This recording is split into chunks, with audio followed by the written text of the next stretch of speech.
Hey guys, welcome back to the grammar game.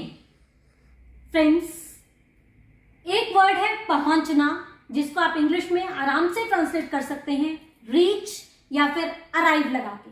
लेकिन अगर आपको ट्रांसलेट करना हो पहुंचाना तो आप सोच में पड़ जाएंगे। वैसे ही एक वर्ड है तड़पना, जिसको आप इंग्लिश में आराम से ट्रांसलेट कर सकते हैं रोल अबाउट लगा के। लेकिन अगर आपको ट्रांसलेट करना हो तड़पाना तो आप सोच में पड़ जाएंगे। और ऐसे ही एक और वर्ड है पकड़ना, जिसको आप इंग्लिश में ट्रांसलेट कर सकते हैं होल्ड या फिर कैच का यूज करके।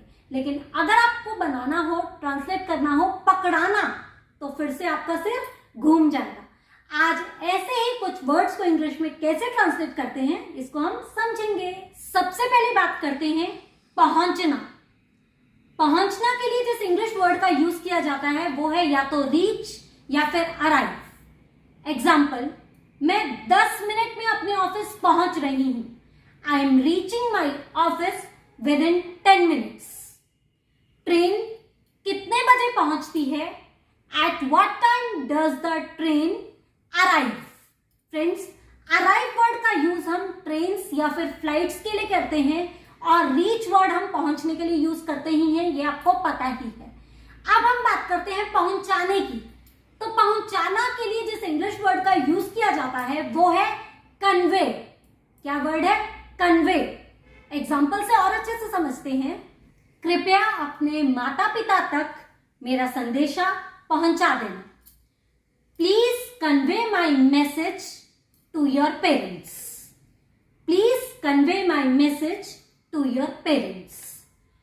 कृपया अपने दोस्तों तक मेरी शुभकामनाएं पहुंचा देना। Please convey my good wishes to your friends. Please convey my good wishes to your friends. अगर आपने कहना है मेरा धन्यवाद पहुंचा देना या मेरा धन्यवाद दे देना, तो आप बोलेंगे प्लीज कन्वे माई थैंक्स। जिसको भी आपने बोलना है आगे टू योर या टू ग्रैंड पेरेंट्स, जिसको भी आपने बोलना है आप बोल सकते हैं। तो पहुंचाना या फिर पहुंचा देना, इसके लिए जिस इंग्लिश वर्ड का यूज किया जाता है वो है कन्वे। अब हम समझते हैं नेक्स्ट 2 वर्ड्स जो कि बहुत इंपॉर्टेंट हैं, और वो वर्ड्स हैं तड़पना, तड़पाना। तड़पना के लिए जिस इंग्लिश वर्ड का यूज किया जाता है वो है टू रोल अबाउट। ये है दर्द में तड़पना। जैसे बच्चा दर्द से तड़प रहा है। The child is rolling about with pain. मरीज दर्द से तड़प रहा था। The patient was rolling about with pain. तो हम तड़पने के लिए जिस इंग्लिश वर्ड का यूज करते हैं वो है roll about. अब हम बात करते हैं तड़पाना।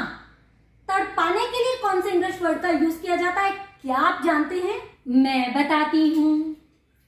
टॉर्मेंट। तड़पाना, टॉर्मेंट।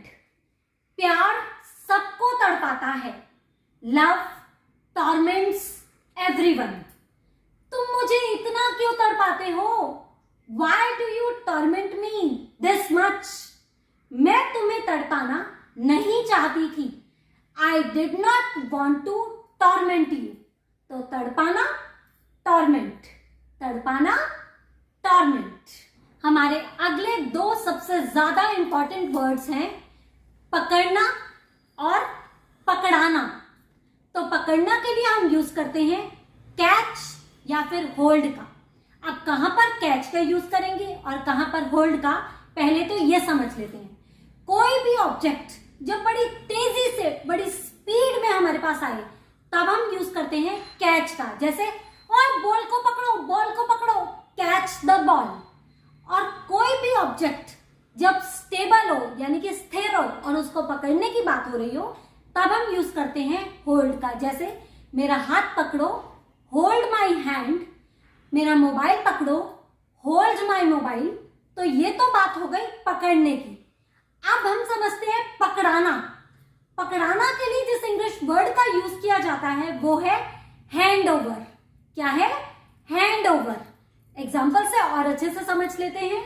मैं ये डॉक्यूमेंट्स ऑफिसर को पकड़ा रही हूं सिग्नेचर के लिए।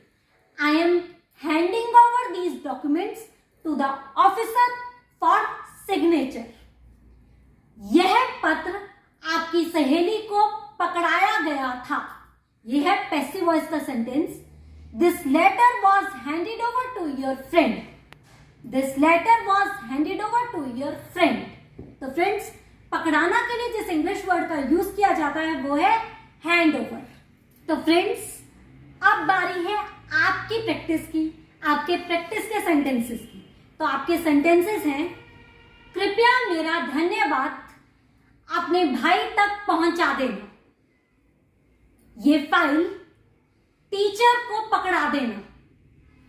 मैंने कभी किसी को नहीं तड़पाया. इन तीनों सेंटेंसेस को ट्रांसलेट करके कमेंट बॉक्स में कमेंट कीजिए. अगर आपको इनको ट्रांसलेट करने में कोई भी प्रॉब्लम आ रही हो तो आप कमेंट बॉक्स में कमेंट करके मुझसे पूछ सकते हैं. Thank you. God bless you all.